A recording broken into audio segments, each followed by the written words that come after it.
Gloire à Dieu, paix sur la terre. Nous bénissons le Seigneur pour le souffle de vie qu'il ne cesse de nous accorder. Et en ce jour, nous sommes encore heureux de vous retrouver aussi nombreux sur les réseaux à nous suivre un peu partout dans le monde. Et j'ai toujours dit qu'un jour, une minute de prière chaque jour va atteindre les extrémités de la terre et par jour, il y aura des centaines de millions de personnes qui suivront cette exhortation. Ensemble avec le Seigneur, nous croyons. Je crois et vous aussi, vous devez y croire si vous aimez le Seigneur. Bienvenue à une minute de prière de ce jeudi 30 novembre 2023, dernier jour du mois de novembre.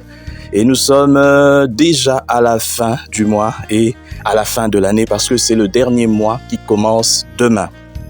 Aujourd'hui, le Seigneur m'a mis à cœur de partager avec vous ce passage de Tite, chapitre 1, le verset 16. Je lis au nom de notre Seigneur Jésus-Christ. Certes, ils prétendent connaître Dieu, mais ils le renient par leurs actes, car ils sont détestables, rebelles et se sont disqualifiés pour toute œuvre bonne. Ils prétendent connaître Dieu, mais ils le renient par leurs actes. C'est ce que nous allons retenir de ce passage de Tite 1, 16. Chers frères et sœurs dans le Seigneur, il ne suffit pas de s'afficher, moi je fréquente l'église, moi je vais tous les jours, moi je suis chrétien, moi je prie.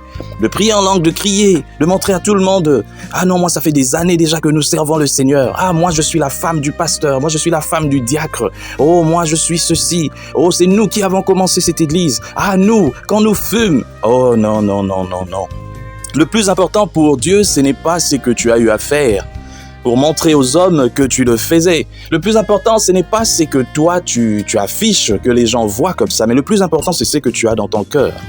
Je me rappelle encore cette maman qui se plaît au fait à voir les enfants des autres souffrir, les enfants des autres tomber, les enfants des autres commettre des gaffes. Ça lui plaît comme ça quand elle voit qu'il y a un enfant qui a du mal peut-être à s'en sortir dans la vie, quand elle voit qu'il y a un enfant ou bien quand elle voit qu'il y a une famille qui souffre. Je me rappelle encore, il y a un moment dans ma famille, il y avait des difficultés, il y avait des maladies un peu récurrentes et il y avait cette maman et l'autre encore et tel messieurs qui se plaisaient à dire « Ah non, cette famille-là, sûrement ils ont quelque chose, pourquoi est-ce que les enfants doivent tomber malades, pourquoi ?» Mais ce qui est grave, c'est que ces gens dont je parle, c'était des personnes qui se disaient chrétiennes. C'était des personnes qui, en tout cas, se plaisaient à dire à tout le monde qu'elles priaient, parce que c'était des femmes en plus, des mamans, entre guillemets.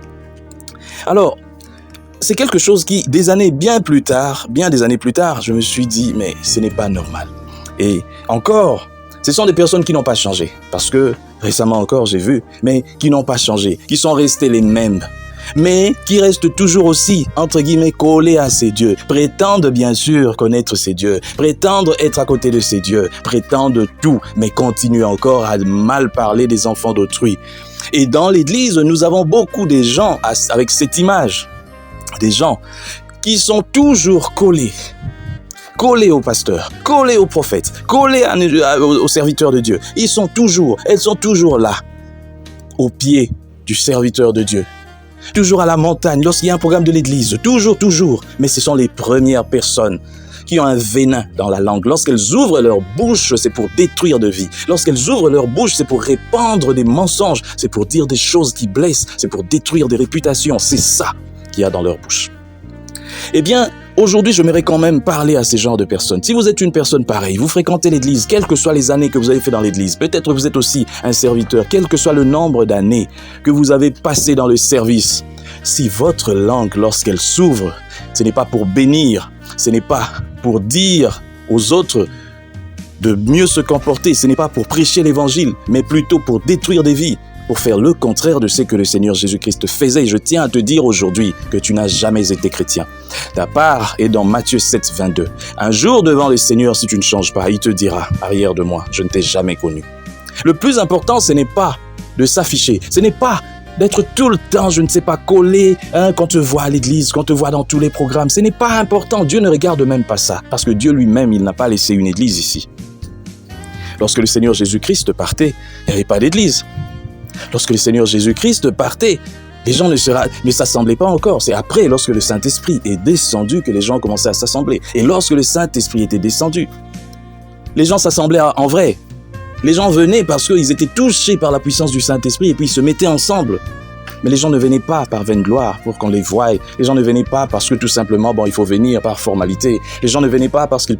Aujourd'hui, j'entends même des gens qui disent, moi, je vais à l'église, je vais pas pour les gens. Moi, je vais, je prie, et puis quand le culte finit, je rentre, je ne cause à personne.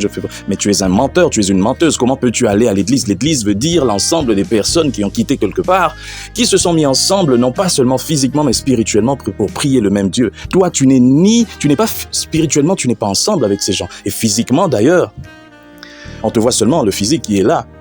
Mais même mentalement, moralement, tu n'es pas avec eux. Alors tu vas faire quoi?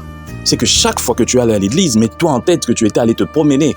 Parce que tu ne peux pas t'assembler avec des gens avec lesquels tu ne t'entends pas pour prier un même Dieu. C'est quel esprit qui vous anime? Et c'est ça le mal aujourd'hui. Vous voyez dans une église des rivalités. Mais lorsqu'on doit prier, ces personnes prient. Mais vous priez quel Dieu? Pour prier ensemble, lorsque 2 ou 3 se mettent ensemble, ça ne veut pas dire physiquement, mais s'accordent spirituellement pour prier. Mais toi, tu ne t'accordes pas spirituellement. Vous ne vous accordez pas spirituellement parce que cette maman critique l'autre, ce papa ne parle pas avec l'autre, mais les 3, eux tous, 4, 20, 100 se mettent ensemble pour prier. Vous priez quoi? Vous faites le culte des démons. Honte à vous. Le Seigneur veut que son Église change. Il veut que les chrétiens puissent ressembler à Christ. Il veut que les chrétiens, lorsqu'ils s'unissent, que ce soit en vérité, en vrai. Et non faire des mascarades. Pourtant, c'est ce qu'on voit, des mascarades, diacres, diaconesses ou je ne sais pas quoi, pasteurs, prophètes ou quoi. Superflu. Dieu n'est pas dans tout ça. Il y a peu de gens qui servent réellement Dieu, qui sont des vrais enfants de Dieu. Dieu les connaît. L'Église, la véritable, elle est invisible.